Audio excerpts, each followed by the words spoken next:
and this is an honor. So I just want to pronounce your name right. It's Omer. Omer. Omer, כמו and air like awake in Hebrew. right? Omer. Yeah. Cool. Very good. Now, will I remember it? I don't know. It's okay. It's all good. It's all good. All right. Nice. Yes. So, welcome to the path of listening for the horses. Today I have an honor to welcome to that podcast Jonathan Goldman. Jonathan Goldman is I think, the pioneer of the people that are doing sound healing. And if you want to be able to listen to horses, I think it was wise to learn from people that doing a lot of sound work with their voice, with their other instrument. He wrote a lot of books about it, and I think it's gonna be wise to learn from him. And let's start with the first question. Mm. Omer, I hope it's easy. Yeah, it's gonna be good. And I have the way to edit it later. When we are looking back, okay, over the many years that you're doing that work, what is the most essential tuning sound that has taught you about that listening? Okay. I don't think it's a frequency. I think it's a sound. And for me, that sound is one that I began with. And now, 45, 50 years later, I've really circled back to. And it is the sound of the hum. And this, of course, is a book, The Humming Effect. And so the hum has probably taught me more than anything else about any sound because from certain traditions, it might be considered as being the original sound of creation. You saying from a certain tradition, and I'm very, very curious to ask you about like in ancient time they was using sound and they Yes, they have were. and they have a lot of theory about it. And I'm Yes, curious, like if you met sound in different, like in Kabbalistic work or yes. in Tibetan work, or tell me a little bit more about the origins of sound. Nice. All right. It's a very complicated. I'm going to try to make this kind of easy for people to understand. So I work with sound from all different traditions, from the Kabbalistic, from the Hindu, from the Tibetan, from the Egyptian, from the shamanic, for all these different things. And there's similarities in a lot of the different sounds. Uh, and I mentioned the hum before, but also I love working with the vowel sounds because they are found in every different tradition. And if you work with the vowel sounds, you find that they can also resonate your chakras. Now, you asked about the original, sounds that I've worked with, and I'm going to suggest to you that I'm not very much of a believer in specific frequencies being attuned to specific attributes. I say this because a lot of these frequencies I helped bring down, and they were not meant to be that way. And as an example, some people believe that there's a certain frequency for love. And from my own understanding, I think it'd be very silly if a mother holding a baby and cooing a lullaby or singing a lullaby had to look at a guitar tuner to make sure she was singing in the right key in order to project the energy of love. That just does not make sense to me, Omer. It just does not make sense to me. Many years ago, I had a great teacher by the name of Sarah Benson. And she was the person that first shared with me about using sound for healing back in the 1980s. And from working with her, I began to basically put a group together of people that use sound for healing. We called it the Sound Healers Association. And I was looking for a logo, a saying. And at the time, what we came up with was this, the true sound of healing is love. And I thought, oh my goodness gracious, that's so corny. But now I teach it more than ever because I have a formula. This formula is frequency plus intent equals healing. And that means that the sound that we create, coupled with the energy that we put into the sound, create the outcome of the sound.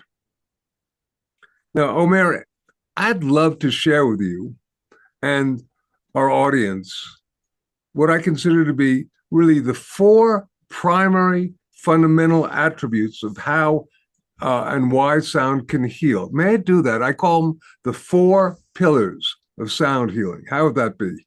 Sounds amazing. Great, great. Okay. So the first one is simply that, number one, everything is vibration. From the electrons moving around the nucleus of an atom, the planets and distant galaxies moving around their suns, they're all in a state of movement, of vibration. Conceptually, they're all creating a sound. Now, sound, as we perceive it, is a phenomenon that we hear mostly with our ears, mostly. And it's a waveform that travels in what are called cycles per second.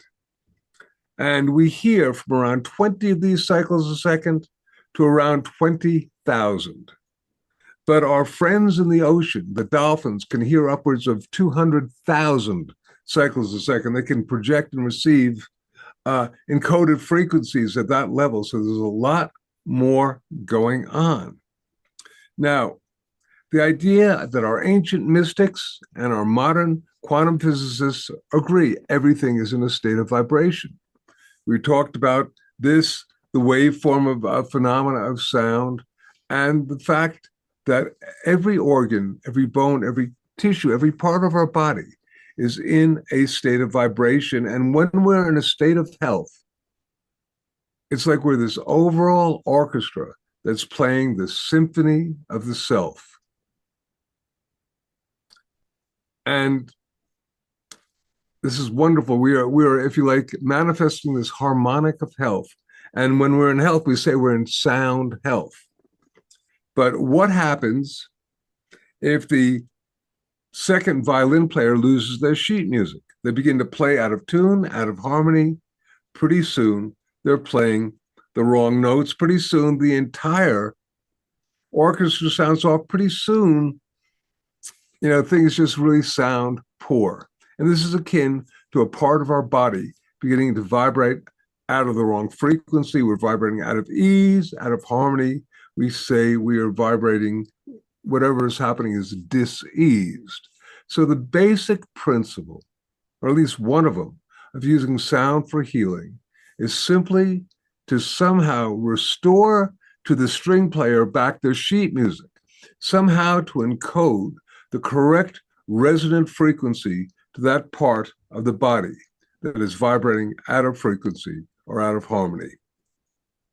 Now, there are two ways that sound basically affects us. The first one is called psychoacoustics, which the sound goes into our ear, into our brain.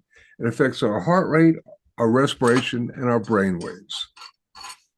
The next one is called vibroacoustics.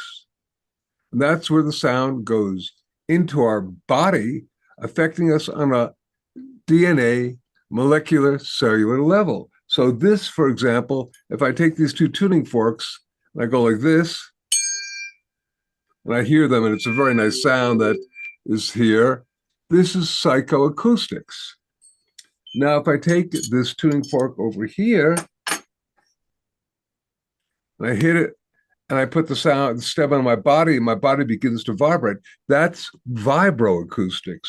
And that's another aspect that sound affects us. Now, they're not as separate as to go, this is only psychoacoustics or only vibroacoustics, but mostly if we're listening on earbuds, that's mostly going to be a psychoacoustic experience. When you do a sound bath, you're getting both. You're getting the sounds of the crystal bowls or the Tibetan bowls. Here, you got to look at this one. Have you ever seen one of these? Yeah. A bowl on a stick. I love it. Yes, a friend of mine basically makes those. So, psychoacoustics and vibroacoustics. And basic bottom line is a lot of times I think that a lot of imbalancers are due to stuck energy in our body, our brain, our etheric fields, our chakras. And if we can use sound to basically massage and move the energy, it'll free the energy, and a lot of times a healing will occur.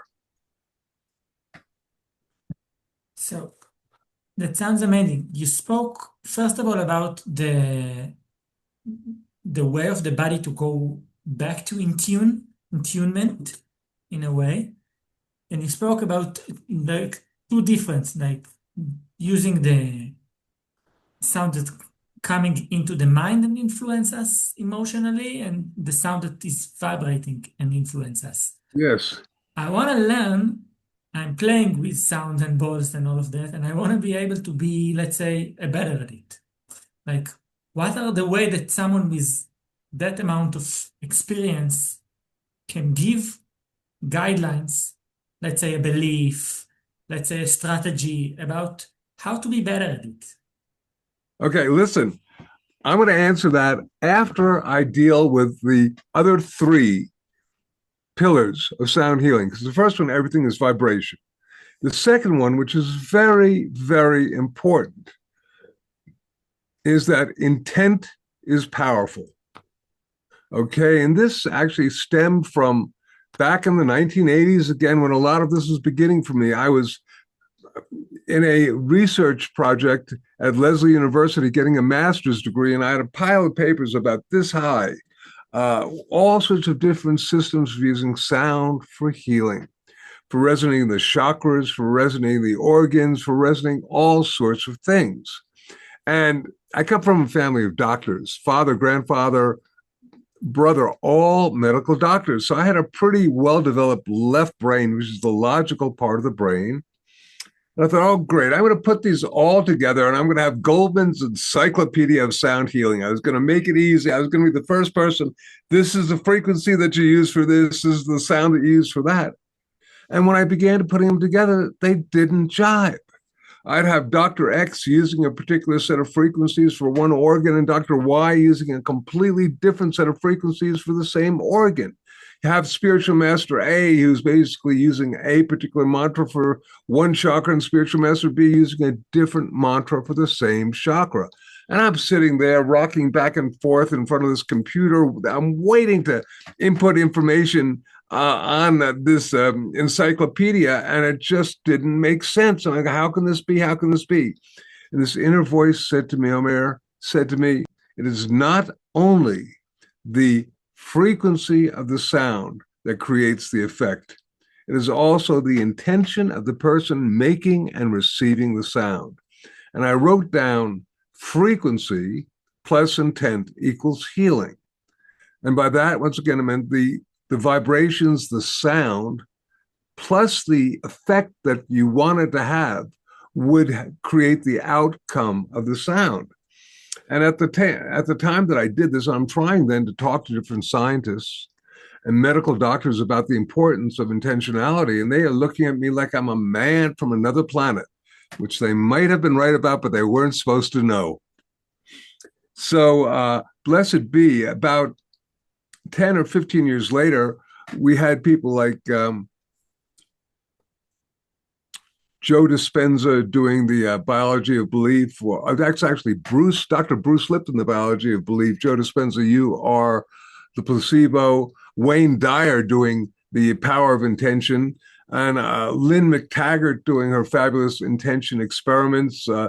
You've probably seen the work that Masaru Emoto did with his water molecules and how he took water, he froze the water, then he unfroze it, and watching it through a dark field microscope, was able to see that the water took on different shapes. Water that was exposed to negative thought forms or negative words or negative sound looked like mud. Water that was exposed to positive, beneficial sounds and thoughts looked like snowflakes, looked like crystals. And one of my favorite pictures from there is the picture from the Fujiwara Dam in Japan. It looks like mud. It was a polluted dam. And he had then a Buddhist priest chant something called the Heart Sutra, Gate Gate Para Gate Parasam Gate Bodhisvaha, over this water for about 20 minutes, rephotographed it, and it looked like a snowflake. And I thought, how much of our body is composed of water? How much of our planet is composed of water?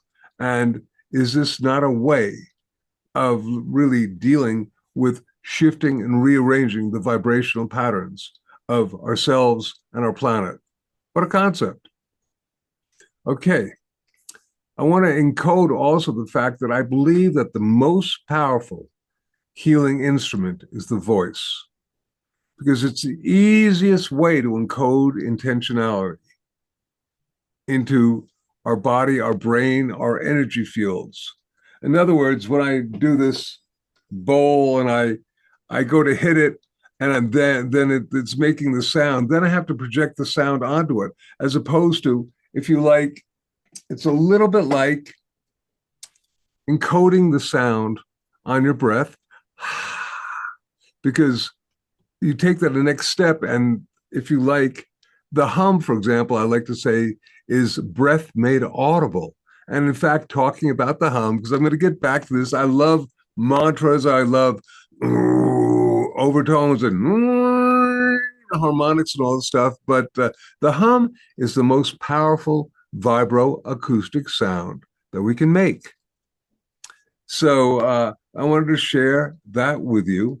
And one of the things that we, of course, have focused on and learned is that there's a phenomena called heart-brain coherence. And when the heart and the brain are in a state of coherence together, they're locked in synchrony together, they're basically entrained together, then, if you like, the field that is created by our electromagnetic field is anywhere from 50 to 500, to some people even perceive of 5,000 times greater. So if we can, and how do we do this? Take some nice deep breaths, then feel the energy of appreciation, of gratitude, of kindness. Project that onto the sound, onto the breath first, and then the sound unto itself, and it becomes so much more magnificent. So these are all things about how do we become better. This is, once again, being aware that the power of our intention is equally as important as the power of the sound that we're making. Now, the next one, so the first of the pillars is everything is vibration. The second is that intent is powerful. The third is we are all unique vibratory beings. Now, when I do a workshop, I oftentimes ask people, how many of you are allergic to penicillin? Now, anywhere from 10 to 20% of an audience will raise their hand and say, okay, great. That means that about 80% of you are going to find that penicillin is healing. And if we perceive that everything in the universe is vibration, then penicillin is a vibration. So for 80% of you, penicillin is a healing vibration. But for 20%, it's a toxic vibration. And I think that is a great metaphor for everything in the world that I've encountered, whether it's sound, pharmaceuticals, supplements, food, color, you name it. Not everybody is going to like the same thing. This is wonderful. We live in such an incredible world that is abundant with different sounds, different flavors, different things to eat, etc. And it really frees us to own if something is working for us or if it doesn't. I know of too many stories of people who said, oh, here, this is the healing frequency for you. And they either don't have any effect or it makes them feel not good. And they felt, oh, it's a healing frequency. There must be something wrong with me because it didn't resonate with me. But the reality is, there is no magic frequency. We need to honor our experiences in sound. And I'm going to say that we need to honor our experiences in sound. And if it works for us, we honor it. If it doesn't work for us, we must honor it. And this is getting back to how do I make myself a better sound healer? Experience things and then understand that just because you experience it doesn't mean it's going to work for somebody else. Because that unto itself is really, really important, that everything is different. There is no one size fits all. I've been searching for it for a really long time. And I know people really want to believe in the magic frequency that's going to heal everybody. I haven't found it or seen it. And I think we're kind of fooling ourselves if we think that it's going to work for everyone. Okay, and finally, we have everything is vibration, intent is powerful, we are all unique vibratory beings. And the fourth one is silence is golden. Silence, not gold man, but silence is golden. And that means that silence is the yin to the yang of sound. It is actually, from my perspective, in silence that the true shifts and changes occur. It took me probably close to 20 years to actually discover and really get this really well, because a lot of times people become so enamored with the power of sound that they want to talk and do this and all the time, and they don't want to stop. But it's in the place where you stop that the shifts and changes really occur on the physical body, the emotional body. For me, it's the place I've often found if I'm leading a group in chanting, mantras, kirtans, whatever you want, they are sort of anchored into their bodies while they're chanting. The sound keeps them anchored into the body. But when they stop and they're in silence, all of a sudden, they can go and travel. So being in that place of silence, and there's so many people who don't yet know that. And I will tell you also, let me just move these little things over here so I can get to this. So the 4 pillars are actually from this, which is the 7 secrets of sound healing. And I didn't actually even realize that we had put together the 4 pillars, and I hadn't seen this book in a while. You know, it's not like I review my books all the time. It's sort of encoded in here. I said, I wonder how this relates to the 7 secrets. Well, they were the first of the 4 pillars. First 4 pillars were the first of the 4 secrets. So I share that with you because those things I think need to really be embodied as we do healing in order to begin to understand what's going on and to promote our practice. Okay, I wanted to share that first and foremost with you. Now ask your question again. First of all, it's amazing what you said about the like in psychotherapy, the Milton Erickson was saying he created for each person his own psychotherapy. And you're saying the same about even about sound and healing. How do you know the ratio between, let's say, sound to silence? Because you said both of them are important. And I'm curious to know how do you feel it? How do you know it? So first of all, I want to share with you also something, you're talking about psychotherapy, because my wife is a psychotherapist. She's a wonderful psychotherapist.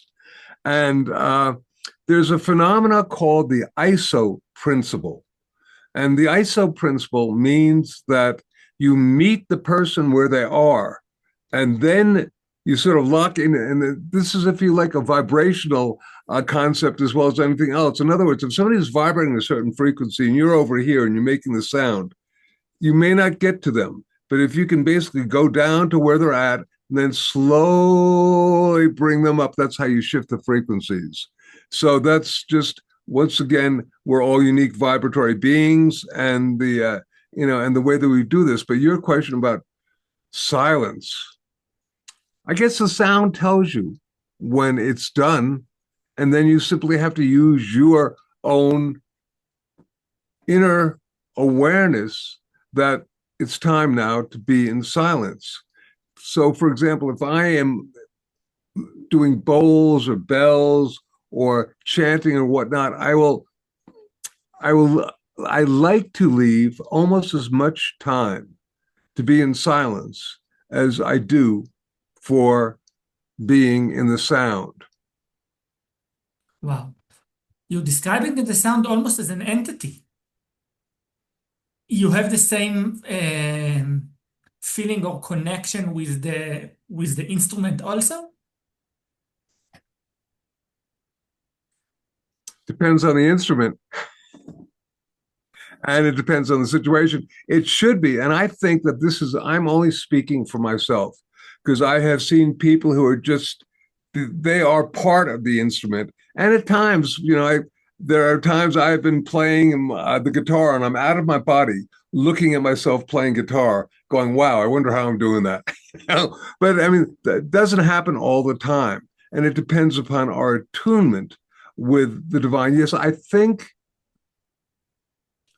sound is an entity. I I would like to suggest that, very nice to say that, because in a lot of the different sacred traditions, sound is, you're right, it is alive, and you can travel on the sound as a conduit to go to different planes of consciousness. I like to deal actually with a being that I was introduced to in the 1980s again, who is the angel of sacred sound. You mentioned Kabbalah. Are you familiar with Kabbalah? Yeah, I A was little bit, yeah. practicing Kabbalistic meditation. So you know of the tree of life, Yes. and you know that there's Keter, and the archangel who is, you can see I'm wearing the fabulous whatever this is. Uh, Yeah. the archangel. This isn't the tree, but it's a similar form. Metatron's cube, but Metatron is the archangel of Kether. Now, all the other archangels have Hebraic names: Michael, Raphael, Uriel. Metatron, no. Metatron is a Greek name. It is a Greek name that means above the throne or alongside the throne. And I believe, in deep meditation, I had this fairly profound experience where I was introduced to this being by the name of Shamael. It said, I'm the angel of sacred sound. And in Hebrew, it either means voice of God or listen to God. And I thought, well, that would be cool, because you know how in the beginning was the word. And, the Lord said, the angel working, using sound as a vibratory field. And oftentimes, I personally and my wife, Andy, we work with Shamael, asking this being to encode upon the sounds that we make here. I will share it with you, because you might be able to use it. But I invoke the spirit of Shamael, angel of sacred sound. May the sound of light surround us. May the light of sound guide us. May sacred sound come through us for the harmony of all. So you've created intention, you've made your connection, and because what is your purpose for making the sound? Are you doing it to entertain people? Are you doing it to heal people? We all have different purposes for making sound. And just talking about this, I jump around sometimes. I'd like to suggest that we can use the conversational voice as a healing instrument. Just by the words that we speak can be healing to another person. And this is, if you like, a phenomena that my wife Andy and I have, in the last few years, really come across and really been sharing with people because, Omer, there's so much divisiveness on our planet right now. And a lot of that is due to the fact that people just don't listen to each other. They can't be in silence. They can't listen to what the other person says. Somebody's speaking and you've already got your reply before the person has finished what they're saying. And usually got your reply telling them, oh, you're wrong, I'm right, this and that. And if we can somehow project compassion and kindness in the words that we speak. You got horses back there. I bet you they know the difference when you're whispering to them words of kindness versus not. Would you agree? I will say that they are familiar with our thought, and my intent is to interview some people that I met. Like I was in Arizona and I met a lady that does. I'm still in touch with her of interviewing her, but if not, I will be another animal communicator. For a week, I was doing the sound balls and tuning fork on her body while she doing her, she called it wisdom of the herd. And in a week, she say more accurate stuff about those horses than the vet. So Nice. I believe it. After that, I started to say stuff mentally before I'm doing that, and even to speak to them physically.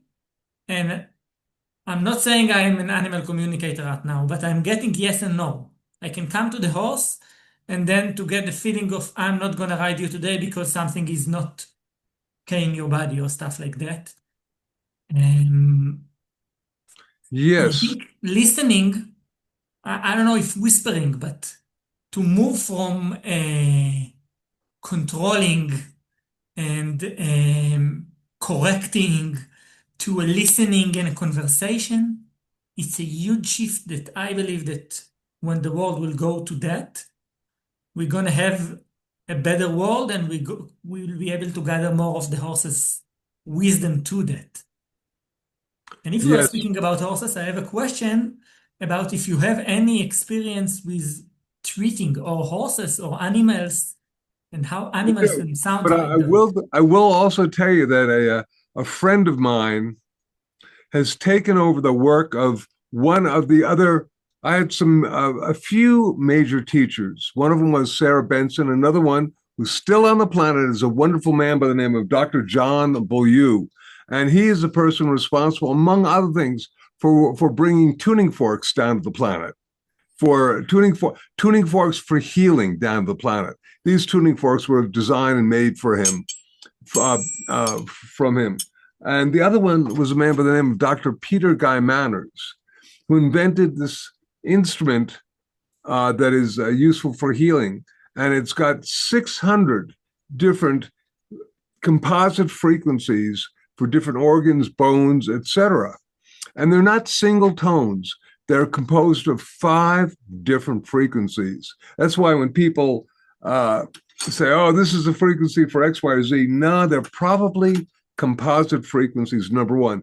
And she's created and utilized a modern adaptation of this. And her research has been oftentimes on horses, and horses that have had sprains and this and that, who don't believe, or at least they don't have any conscious intention of the belief of what's going on, and yet they've been healed by it. Now, for myself, yes, I like to use the voice, and I had a very large dog. He was a 150-pound wolf Labrador. He looked just like a black Labrador, and he was wonderful. His name was Rocky. And this dog was so big that he taught me a great deal, because when I first tried to discipline him, nothing. He just, physical uh, physical stuff didn't work with him. He was too big and too strong. But love worked with him. Compassion worked. And as soon as I came to that road, realized that I couldn't push him around because it didn't matter, and just, hey, would you please do it? Then he started working with me. But because he was so big, he had what is called hip dysplasia, which is a problem with his bones. So I went to the vet and he said, oh, we got to operate. I said, all right, I'm going to bring him back next month. And in that month, I basically there's a technique that is found in I'll bring these out because I have them here, my book, Healing Sounds. And it's called overtoning, where you basically tone, and when a particular frequency really manifests, you put it into the body. And I would do that with Rocky. And he loved it. He stayed there, and I would go onto his hips and find the tone that worked for him at that particular time and do it. And a month later, I brought him into the vet, and I could tell he was walking much better.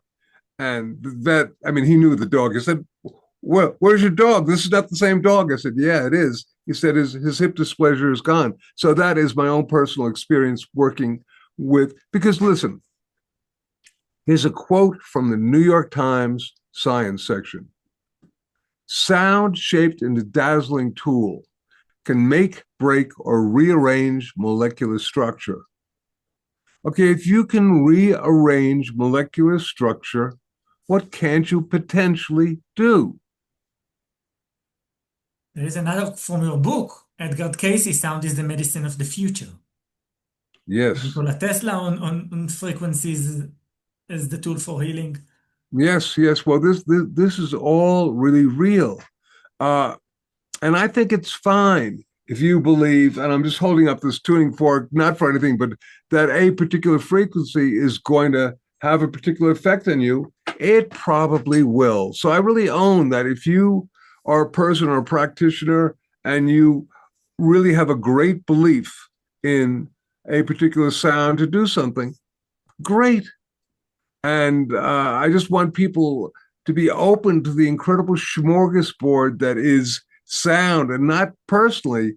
I think if we just get locked into specific frequencies being used for healing, we're not honoring the whole entity of sound, if you like. There's something in the Hindu tradition called the Shabda, the audible sound current, which you can either hear or it isn't, but it's almost in the beginning was the word, and the Lord said, "Let there be light," sound preceding light. If everything is vibration, then everything is sound, and everything. And Omer, the older I get, the more I get that everything is also consciousness. And the highest level of consciousness that we can manifest is compassion, kindness, and love. And when we do that, that consciousness can be called God. It's amazing how everything is, one side is formula. You're thinking in formulas, and is very useful to take it and do something with it. And from the other side is like the connection. I want to ask, let's say someone want to practice to become his own frequency device. There was Spooky, there was Kyo, there's tons of names of frequency devices. And someone want to do work with, first of all, with the sound side of stuff. And the other is the like what you said about the conversation, the effect that's happening in conversations. You have any tools, any exercise that you're giving to students to develop that sense? Well, it's really important. I'm going to get back to the fourth pillar, silence, inner listening, which gets back to the shabd, the inner listening. The fact is, if we can be quiet and silent, we can and really listen within and expand our listening so we can begin to basically hear beyond just our physical body, beyond what's happening in the room, maybe going out, and we can begin to travel on the sound. The sound is such an extraordinary teacher. The sound is an entity unto itself. And as you can first begin to be quiet, and then when you begin to make the sound, listen deeply into the sound that you are making. Can you change the way the sound is manifesting simply through your consciousness? Have you ever done that, working with a bowl? And because we have to do too much stuff to mess around with Zoom, but have you ever doing that and you're just listening to the sound, and as you listen to the sound, your consciousness merges with the sound and you begin to travel on the sound? I didn't travel with, but I was aware of me being thinking different thought and then the change in the sound. Like somehow my brain frequency and the ball was connected. So I do believe it's possible to travel. Okay, the next time, and as you do that, then stop the bowl and continue just listening and see what happens. See if when you stop the bowl, after you've gotten to that place of interface, feedback to interface with the bowl, what happens in the silence? Have you done that? Yes, that I did a little, but not the great amount. Yeah, I think. it's because on a level, a lot of the great spiritual masters working with sound would tell you to first start with silence because that is the greatest teacher. And that's where, you know, if you listen within, the divine will talk to you. In silence, peace prevail, or the voice of the spirit is coming.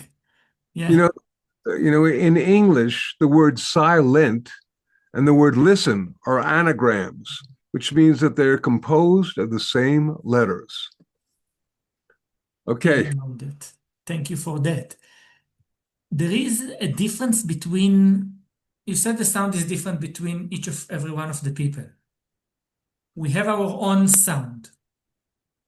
There is a difference between people when you are listening to their sounds and what you are learning from them, from that. Well, sure. I mean, I read voices. I'm sure you do too. But also, you can feel, oftentimes, have you ever walked into a room and met somebody and you had a just really nice attraction?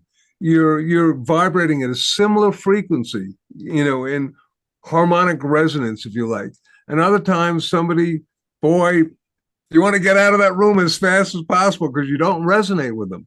And that's vibration as well. It's not audible. It might be the nervous system. It might be a lot of different things.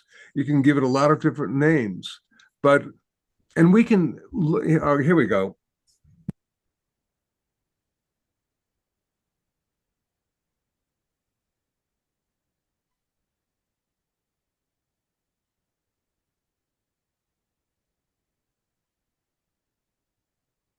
You in silence somehow. I'm not hearing. Thank you. Okay, by gosh, I must have turned this off, don't I? So this exercise is from chakra frequencies, which my wife Andy and I did. And the idea simply is, and it's great. I want to share this with you because it's so important. Because you can use it with horses, or you can use it with animals, or you can use it with human beings. And oftentimes, particularly in relationship.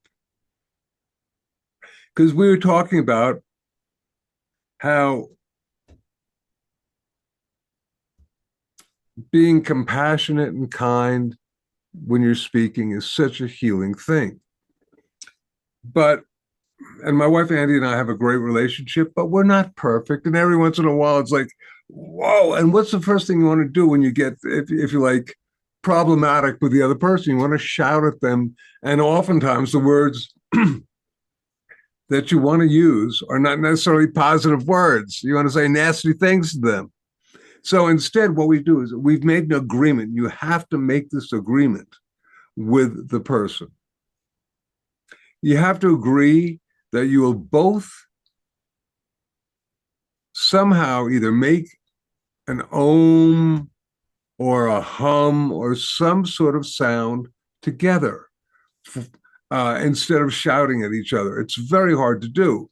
And sometimes you go, honey, om together. And I go, no, I don't want to. But I go, om or the hum. And what happens is in about a minute to 2 minutes, all of a sudden it's like, wow, because you begin to vibrate together. Because there's a phenomena called entrainment. And that's when one object will cause another object to begin to vibrate in alignment with it. Now, once again, there's the ISO principle where you have to kind of get there and get close to each other. But when you get close, then you can begin to then entrain together and be together. And this is so powerful for you just making a sound, whether it's an om or an ah or anything that you feel comfortable with. And you do that with somebody else. And it's just wonderful because your heart rate, your respiration, your brain waves all begin to entrain together on a physiological level, on a spiritual level. Perhaps your hearts open up and remember that we are all one. But this type of thing of just making a simple sound.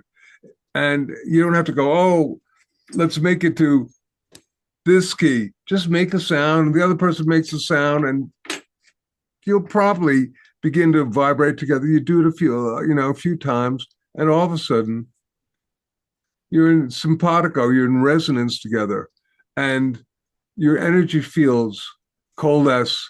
Because here's the thing, it's all about sound affecting energy fields, because sound is one of the great purveyors of field manifestation. If you like, we're going to find out that sound it's the field of sound that has the greatest effect, not just on the person, but the whole energy field. I'm sure you've been in a room and you've made a sound and people walk into the room and go, oh, it feels really good here. They may not have been able to hear the sound, but they can feel the energy that you put out. I have a story about that. We had two horses in the farm, and they are fighting with each other all of the time. So I took the same two tuning fork. I was breathing, first of all, creating like that resonance with me and the horse, like putting my hands on him and breathe, and then use the tuning fork on me and on him combined. And then I did it on two of them.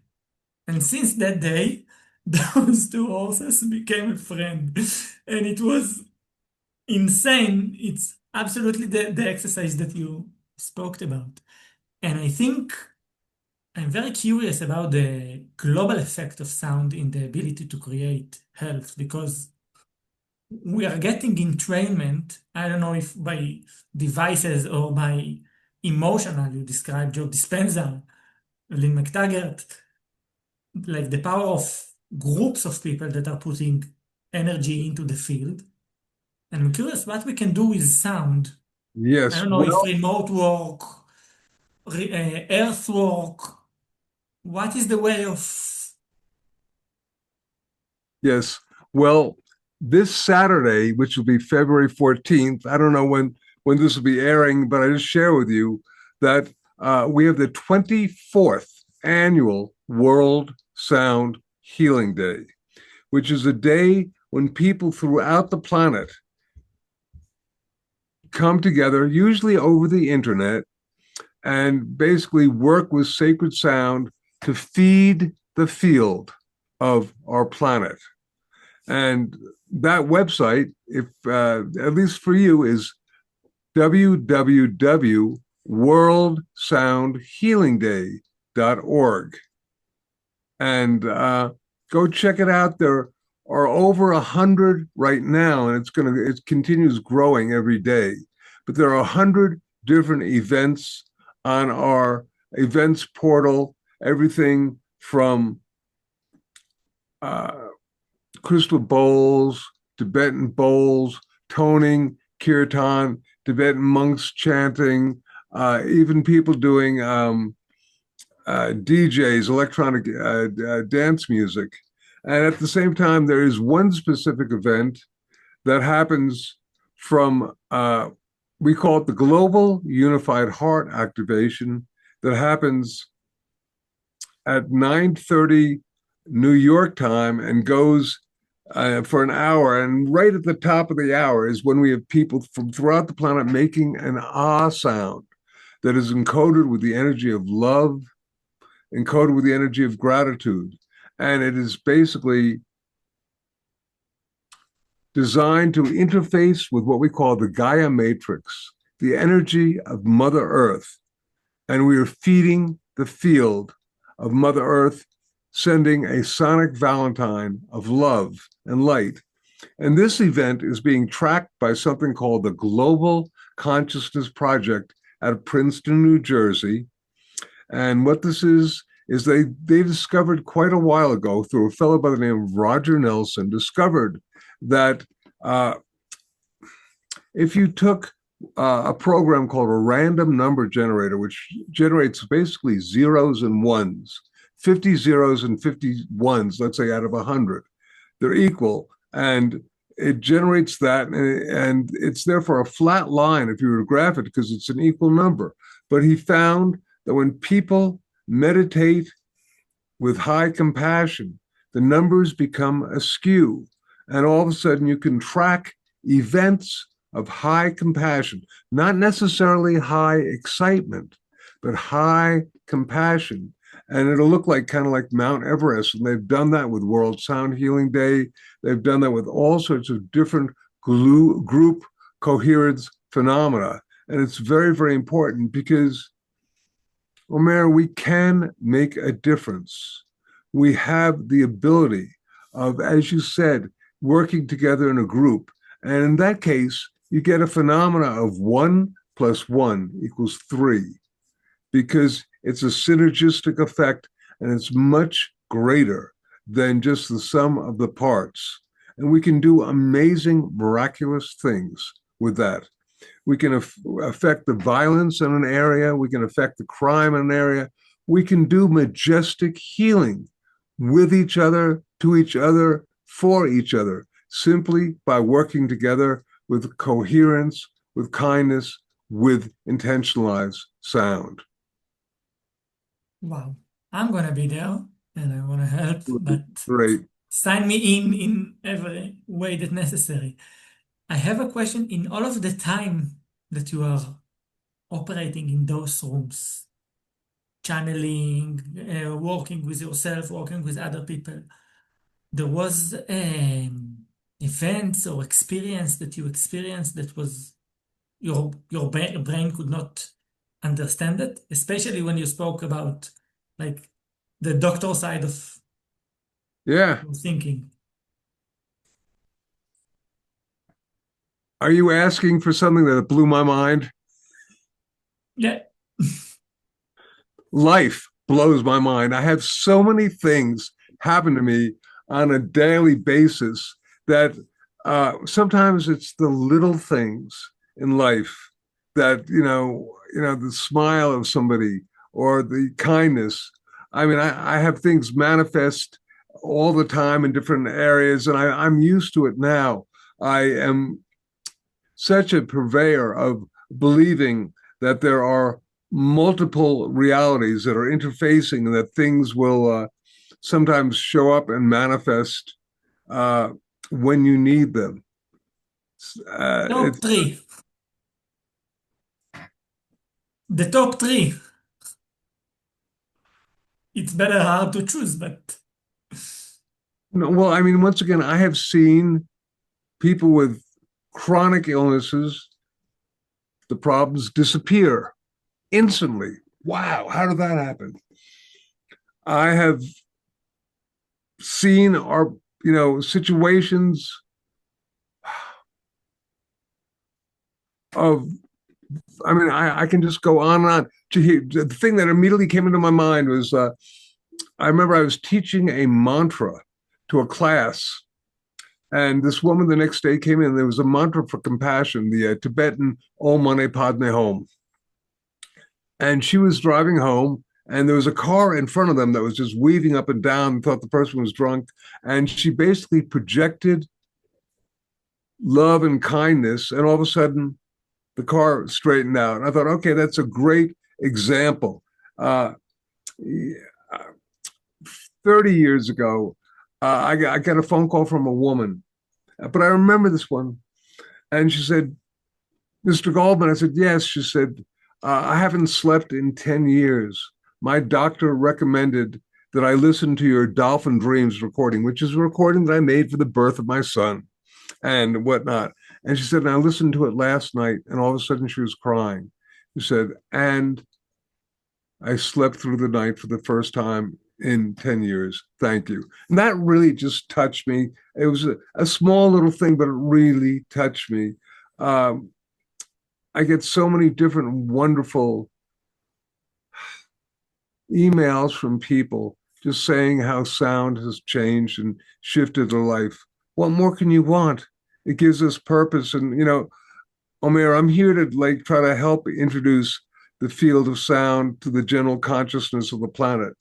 If we had more time, and we don't right now, but I'm going to share with you the importance of the hum. We began with the hum, and I'm going to share with you just again for yourself a couple of things. When you hum, you get increased oxygen in your cells, you get increased lymphatic circulation, your blood pressure and your heart rate lowers, you get increased levels of melatonin, you get all sorts of things, the release of endorphin, those wonderful self-created opiates, you get the release of nitric oxide, which is a vasodilator and a antibacterial agent, and you get the oxytocin, the trust hormone, all this stuff. But basically, all you have to do, keep your lips closed, hum on a note that is comfortable to you.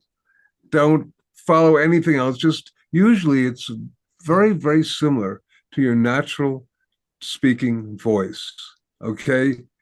So if I were to go here, I'm going to see if I can shift and change this for a second. If I can get in here and change to just as we do it, audio settings. Okay, here we go. This just changes, so it's going to allow me to go without cutting it off. Did that Yeah. cut off? Okay, so you want to hum on just one note that feels comfortable, and is in your conversational voice. You don't necessarily want to track anybody else's voice or match it. Work for them, and then begin doing it, and keep your just hum on one note, not a whole bunch. So if you're doing a bowl or something,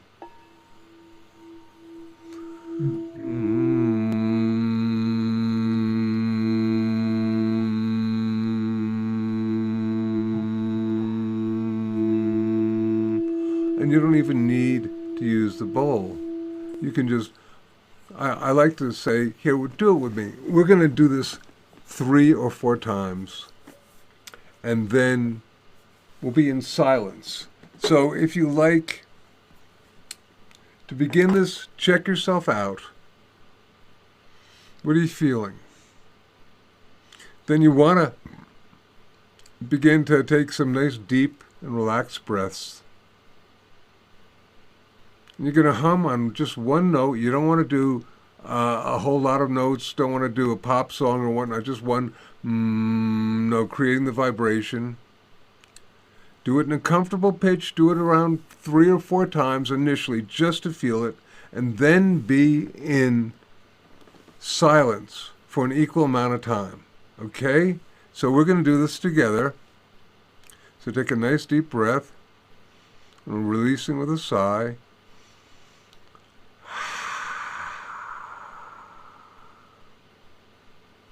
And another nice deep breath. Releasing with a sigh.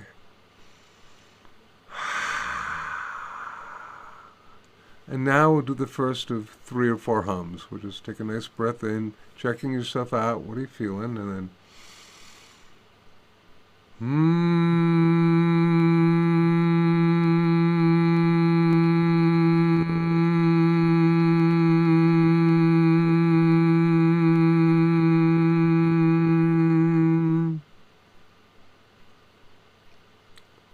and taking another nice deep breath in.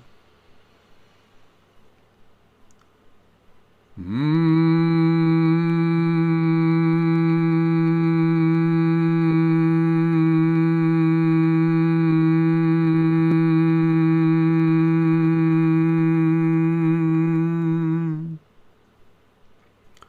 another deep breath in.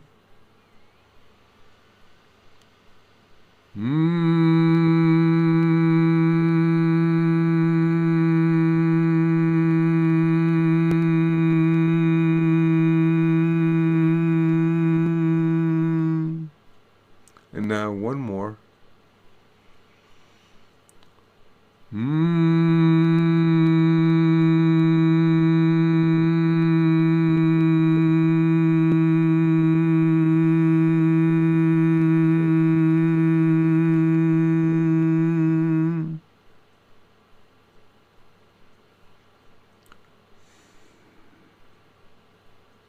now just checking yourself out and being in silence.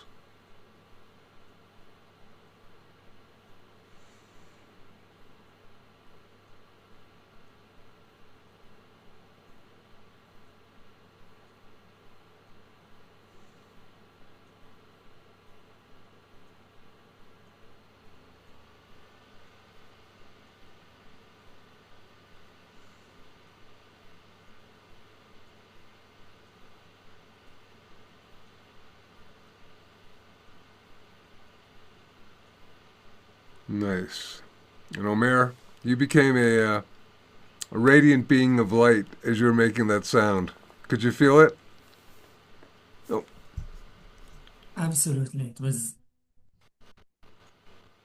uplifting and grounding in the same time, which I'm not used to experience that. yes, yes. So work with that as a sound. It's the sort of the mother of all sounds. Because as soon as you open your mouth, ma, or ma, or ma, but the hum, babies hum, the elderly hum, you hum when you're happy. It's a great sound. Share it with people. It's such a great, and let me know how your horses like it. Project love onto it, and I bet you they're gonna have a wondrous experience. Amazing. Thank you. It was an enlightening experience. I enjoyed it so much, so we will have to schedule again You sometimes. betcha. You betcha. Be my delight. Many blessings to you, and keep lots of love and light in your life through sound. Thank you. Thank you.